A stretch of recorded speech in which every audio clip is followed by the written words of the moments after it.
Welcome to the Gavin's Voice podcast. Our special little boy Gavin has inspired us to support other families and caregivers living similar lives. We are so happy you're here with us today. Don't forget to subscribe to the Gavin's Voice podcast.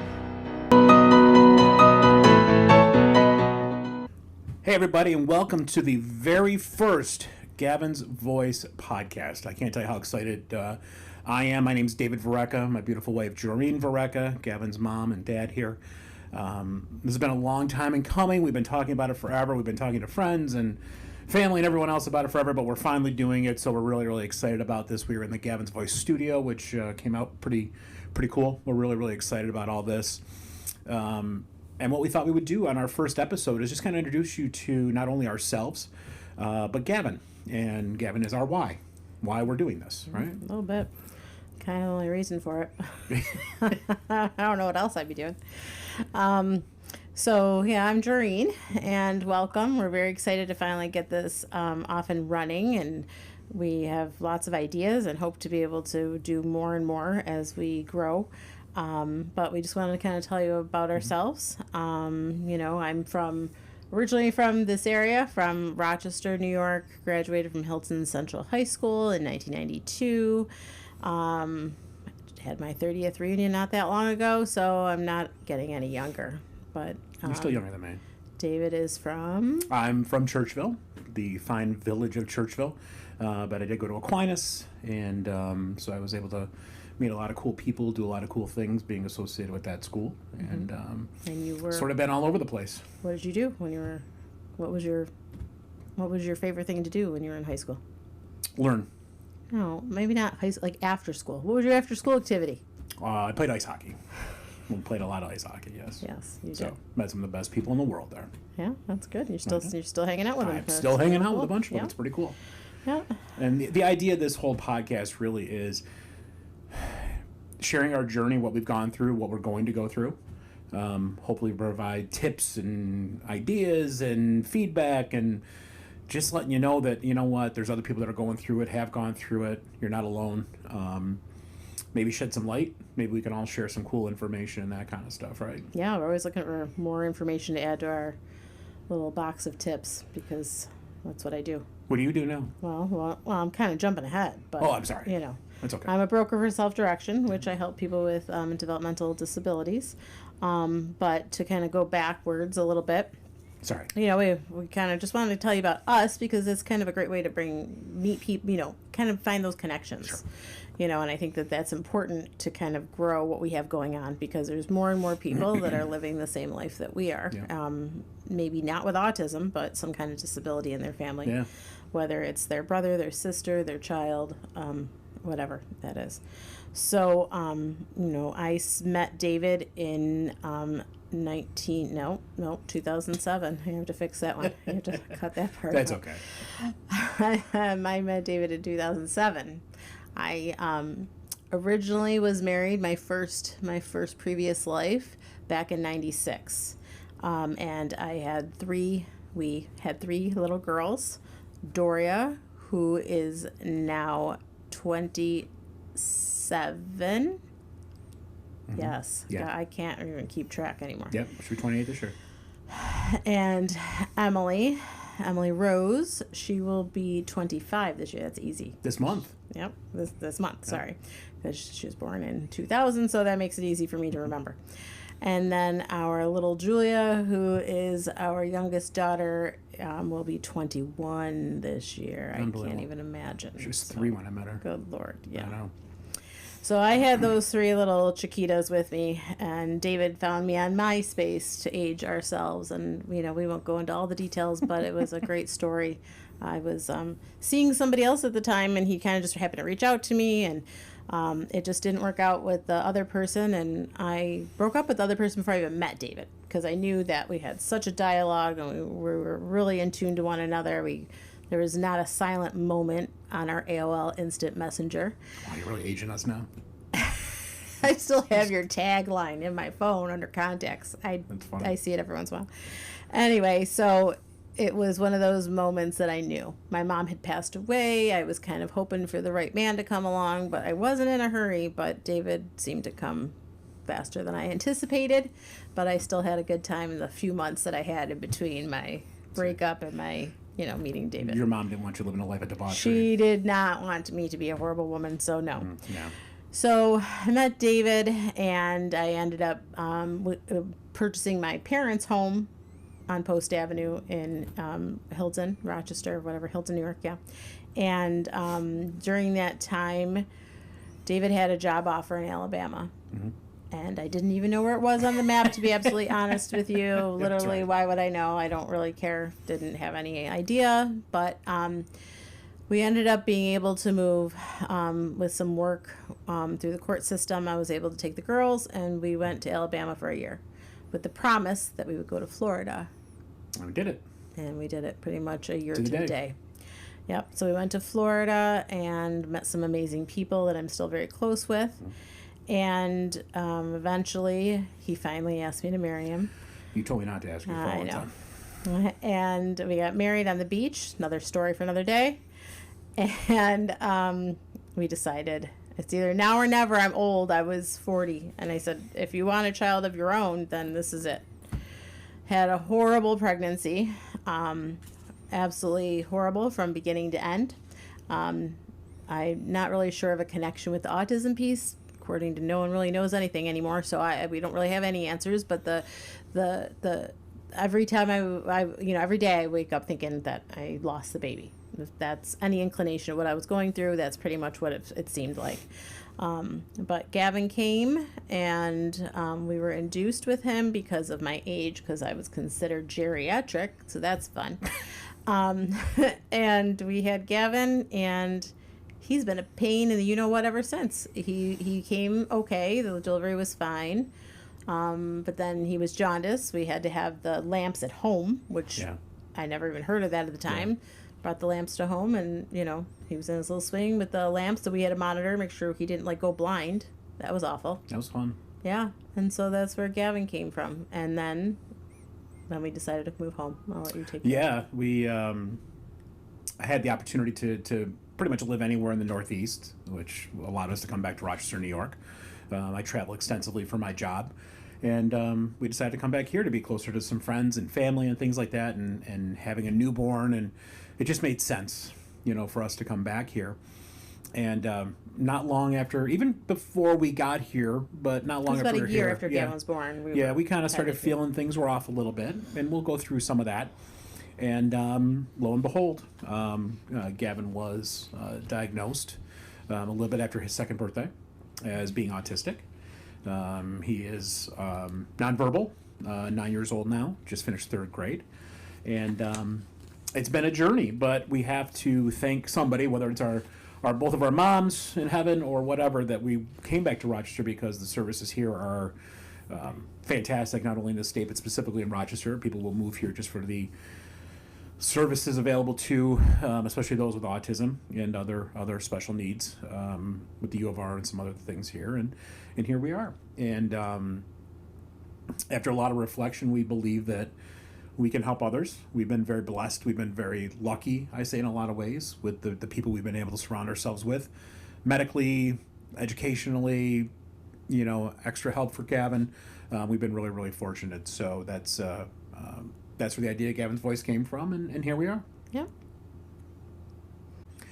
As a way to further introduce everybody to Gavin, Jareen went back through the archives and found some great footage of Gavin and his development, and we'd love to share some of those things with you now. Yeah. As we look back on his development, we realized that was some many obvious signs, but not having a child with autism or a family member with autism that we're aware of, we didn't even realize it until we would kind of look back. I'm like, oh my God, there it was right in front of us, and we just had no idea. Yeah. Can't fix it, can't make it go away anyway. So really, at the end of the day, getting in early helps, obviously, with early intervention. But, the sooner the better for everybody. Yeah, no matter what it is, autism or not. Mm-hmm. So everybody, here's Gavin Hunter. About a year after Gavin's diagnosis, I remember reflecting back to the early months of having Gavin in our family, and remembering that there were some moments that were kind of questionable, like what's going on? Why can't I get him to stop? What is happening? What can I do for him? And this was the video in particular that I always refer back to when I say, this is where I should have known that we were dealing with autism, but I wouldn't have known because I don't have any other connection at this point in my life besides Gavin.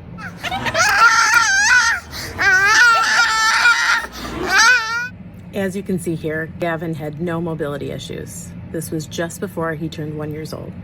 Yeah.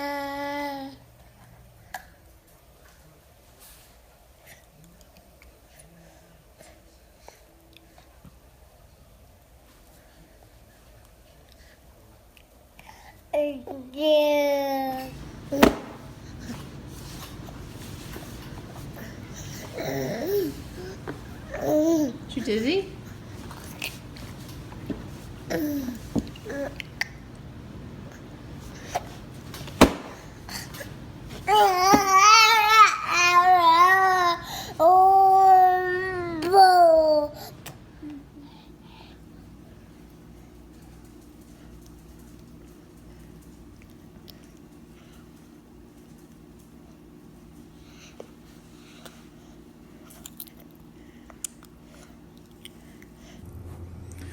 One of the questions that always kind of comes up is, I shouldn't say one of the questions, one of the statements is, oh my goodness, I hate autism. I hate what Gavin's going through, these behaviors, and it could be an incredibly hard day. But every once in a while you have to kind of step back and say, is it autism or is it just a 9-year-old little boy? Because there's a challenge there, because there's a little bit of both. And this is your first boy.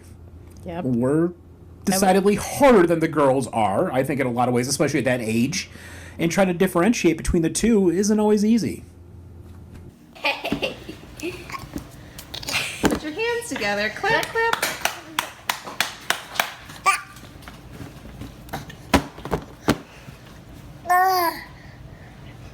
Clap.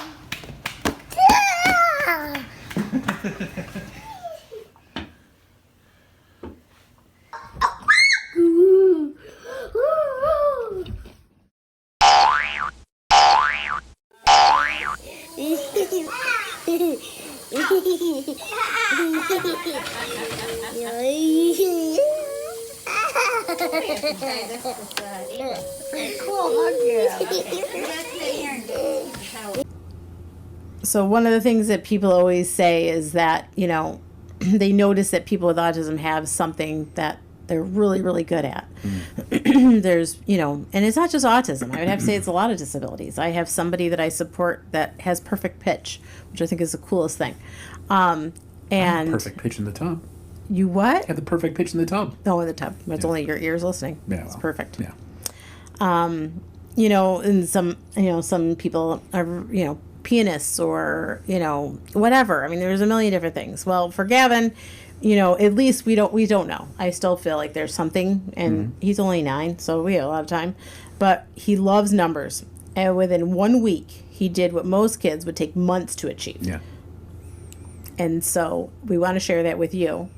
But before we share that with you, we want to share that we are so blessed and lucky with the Hilton Central School District. Yeah. At this point. I'm going to say that because I work in the field and I see a lot of people, things change. And the world we're living in with the government the way it is, God only knows what the heck's going to happen. So right now, the people themselves are amazing. Yeah. They come together, they talk together, they will maybe not send me a text message from school directly as I used to get, but I get messages on the Remind app about what's happening, or if there's a question. So there's constant communication. I go back to the very early stages of going to his CSC meeting, and I remember, I don't know her title, I don't remember her name. If I saw her, I would know her. And all I remember is her saying, is there anything else I can do for you? And I said, no, I think we're good. And she said, well, I want you to know we're getting you a one-on-one aid. Didn't even ask for it. Didn't even ask for it. And you know why? Because as I'm learning, always ask and always appeal it or always push back, okay? But someone told me that I wasn't going to get it. And I don't remember who it was. I don't remember who told me that, but pretty much don't hold your breath. You're not getting that, you know? And I pushed it behind me and never thought about it until she brought it up again. And so you'll see the girl on the video. You won't see her, but you'll hear her voice. And that is Tanya Dooley. And we absolutely adore the ground she walks on. We worship her. She's got more patience than anybody I've ever met. And, well, there's another person, Andrea, that does ABA. But she's got so much patience with him. She absolutely loves him from the top of his head down to the bottom of his toes. No matter what he does, she still loves him at the end of the day. Yeah. And it's not easy. So the team that we've had at school has just been life-changing, but I also know that could change. Yeah. And but in the moment, we're very, very happy. Yeah, it almost sounds a little bit like bragging, but I'll tell everyone we've been incredibly fortunate, and at the same time, the squeaky wheel will get the oil in a lot of ways. Being I don't confident, squeak like he does. Yeah, being confident, being prepared for meetings, interactions, knowing what you want, knowing what your child needs, is paramount in forcing the school's hands, you know, when maybe they're not quite as agreeable as our district has been. But as Doreen mentioned, we can't say anything negative about the Hilton district at this point in our experience with Gavin. And we'd love to share a little bit of Gavin's work with numbers, math, and Mrs. Dooley. 20, 29, let's check. 10, 20, 21. Oh, yeah, was that a weird 9? Sorry, bud. 21, 22, 23, 24, 25, 26, 27, 28, 29. Okay, let's see.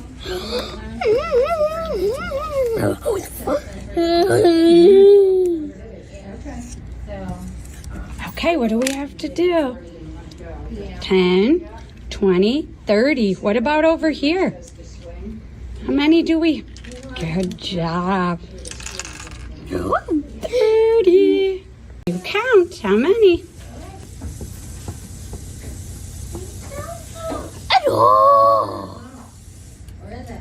And here, finish. Okay, now what? What do we have to do? Where does he go? Okay, count. 1, 2, 3, 4. Good job. Show me. Show me.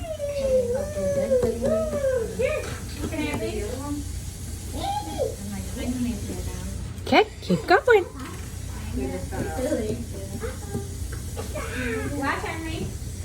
Nice job.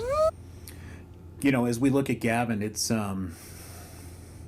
very easy to want to kind of protect him and everybody around him in a lot of ways, and keep him sheltered from our community and outside interference and outside things. But that's not right. That's not good, right? I don't care about his disabilities any longer. I don't. I mean, at times it's been hard, no doubt about it. But at the same time, we shouldn't live a life where we're afraid to take those we're taking care of out into public, that they should not get the same experiences that all of us do. And you know what? We work very, very hard, not only myself and Joreen, but the entire team around Gavin, in getting him out into the community. And it can be something as simple as, you know, we'll show a video now where we took him over to a train exhibit at Christmas time. That happens every year here near us in the Rochester area, as well as one of my favorite things as a kid was going to the races with my father, the auto races, local short tracks, dirt tracks, that kind of stuff. And we took Gavin one night, and you know what? Other than his iPad, he won't consistently sit and do the same thing for a couple of hours or enjoy it like this, and he is absolutely locked in with it. So the point being here is get out into the public, experience it, enjoy it. The self-direction plan that we'll talk a lot more about, you know, there's that's the idea of it, is getting these individuals into the community and making sure that they're enjoying it and have the opportunities that everyone else has. Yeah, but I also want to add to that, though.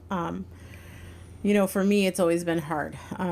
I've always wanted to be the mom who took my kid out in public and didn't make a scene. And Sure. if I was making a scene, I immediately would remove them. And I still feel that same way with Gavin, to the point that you don't need to immediately remove him, okay? Sure. But you can't. People are, let's say you're at dinner and people are paying for dinner. They don't necessarily want the disruption of my child. So get them out, but also be considerate of others.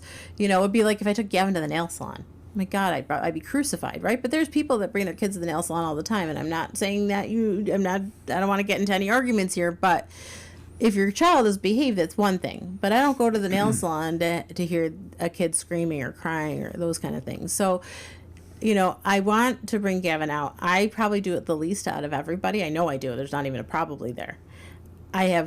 Was brought up very strict Italian. It's really hard for me. I was supposed to sit on the couch and not speak many times, so it's very hard for me. It's my own stuff I have from being a kid, so it's hard. But there's also the ability to give it have a teaching experience. Yeah. And my daughter brought Gavin to the park the other day. You brought Gavin to the park the other day, and there were kids that were, for my daughter, they weren't so kind. Use it as a moment. And if the parents aren't around, oh well. It doesn't require, you don't have to sit the kid down.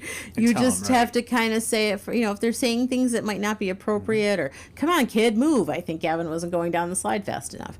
That's for an opportunity where Julia could have said, my brother doesn't, he doesn't speak, and he has autism. Do you know what that is? It depends. Obviously, it's by everybody's comfort level, and we shouldn't have to walk around educating everybody. But don't necessarily. I had one of our caregivers really want to hurt somebody once, right? Because they were kind of staring, and I get that.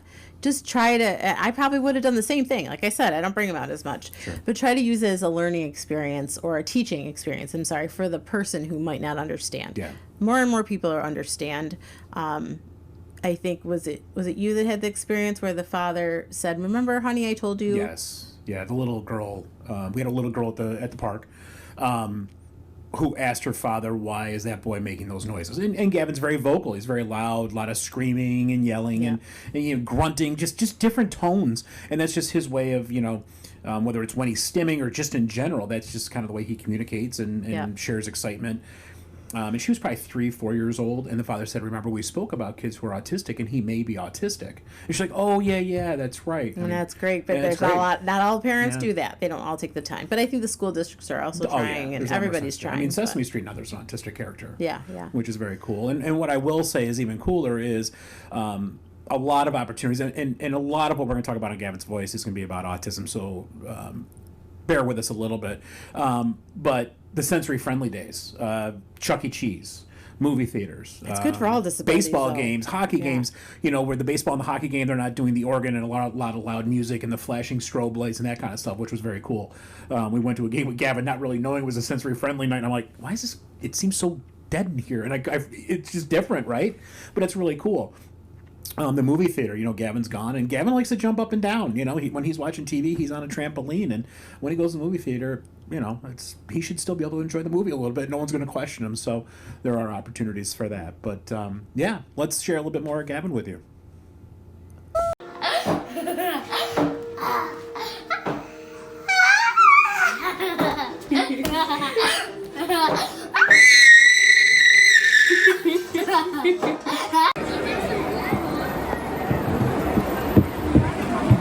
Okay, where's the train go?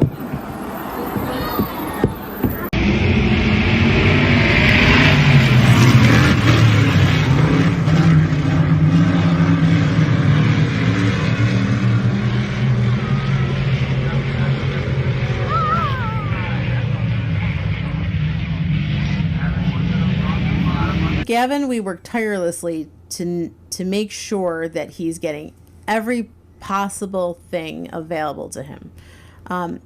Even if it's something new and upcoming, I'm David, what do you think about this? And I'm a little more open and I think out of the box a little bit more than David, which is good. You need two people. That you can't be both the same. Yeah. Otherwise we'd probably have him on every trial and everything.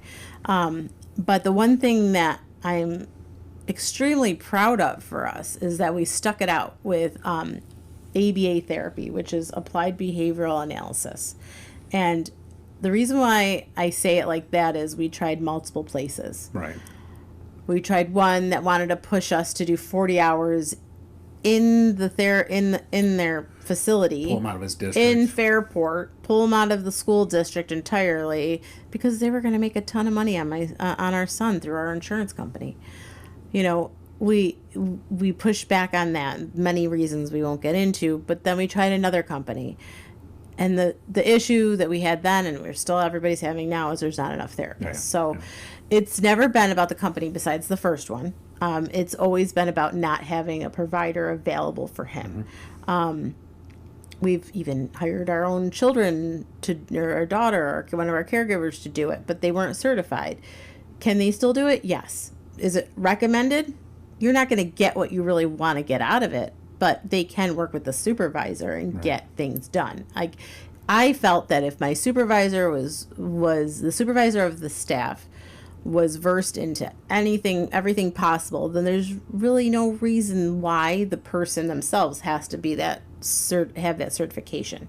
Only because I knew that I could monitor it. And if it didn't feel right, we would change things up. So we had multiple people, multiple companies.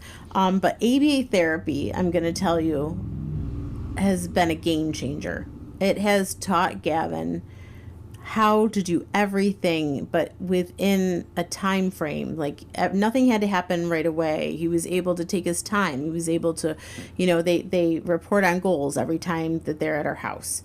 We have it 4 evenings after school. The kid is in school all day, comes home, and he's back to work. It sounds awful. I understand that, but there's breaks in there, and she makes it fun. So it's almost like working with a caregiver. He has learned, he knows my phone number by heart. I think he might know Dad's. He knows his address. They've taught him how to stay safe in the community. They help us with his aggressive behaviors, what we can do. They will help write social stories that, I can add to or, fix or update as things change. They assist with, those behavioral challenges and give us tips on how to handle them, and also help his staff handle them. I have our wonderful Andrea that works with us now. I can call her at any time, and if she's able, she'll respond. We've had some issues with Gavin recently, and to be able to have somebody available to us at any time when we're going through an issue, she'll come to us if we really need her to. She'll drop everything and come to our house. It's just amazing. It's been amazing. I'll even go a little bit further. Recently, we had Gavin's IEP meeting for next year. Oh, yep. As we're working out everything for school next year. And Andrea joined us at her IEP. So kudos to the school district for being cool with it. You can invite anybody. Andrea for coming along. Right. You can have anyone there. But amazing. Her input was amazing. Yep. The school was thoroughly involved in actively listening to what she had to say as far as Gavin is concerned.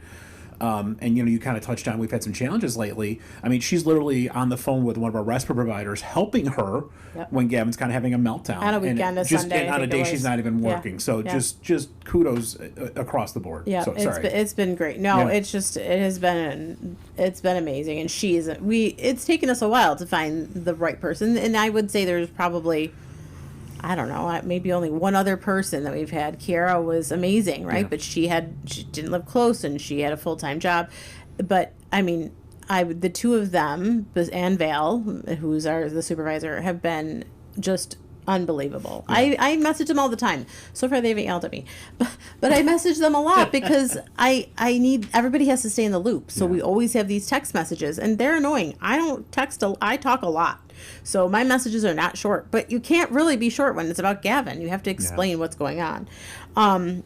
So they help with his eating. They will, help him learn how to use utensils, or help him sit at the table, or whatever that looks like.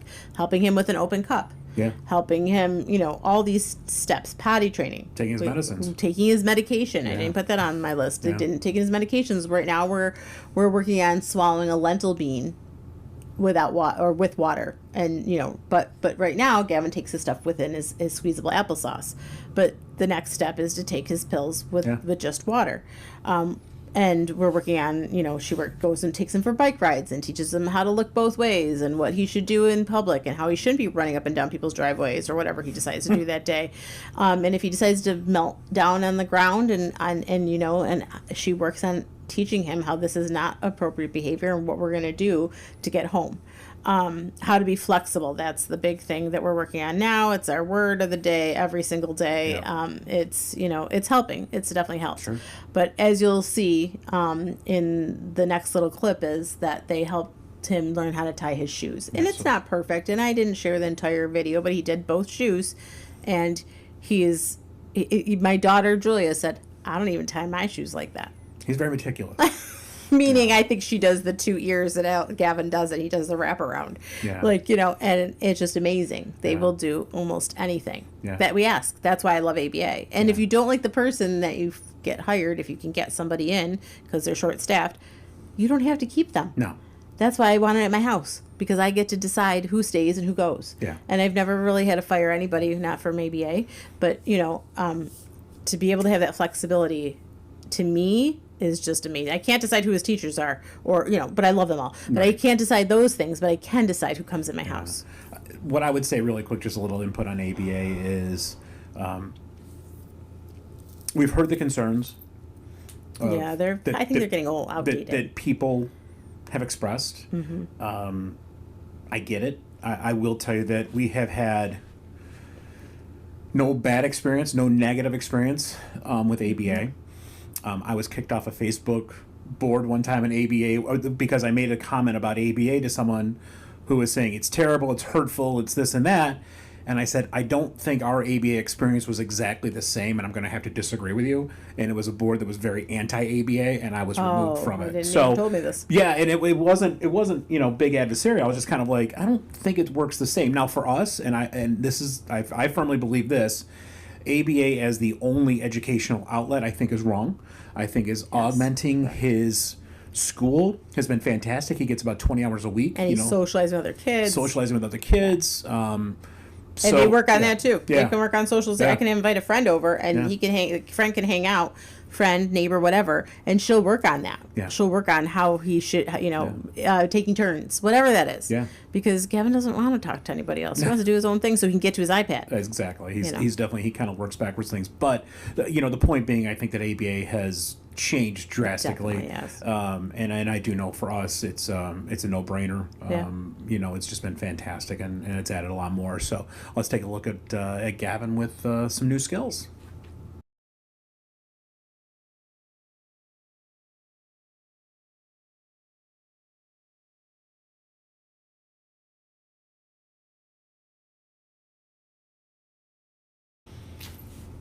So there's a taste of Gavin Hunter for you, kind of where we've come from a little bit, kind of where we're at right now a little bit, some introduction with us.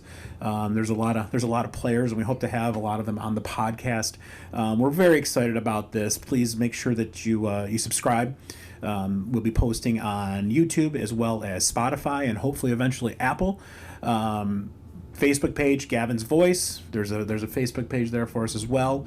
info@gavinsvoice.com. You can reach out to us anytime you have a question, a comment, or maybe you have an idea for an upcoming podcast we might be able to do. We'd love to hear from you as far as that goes.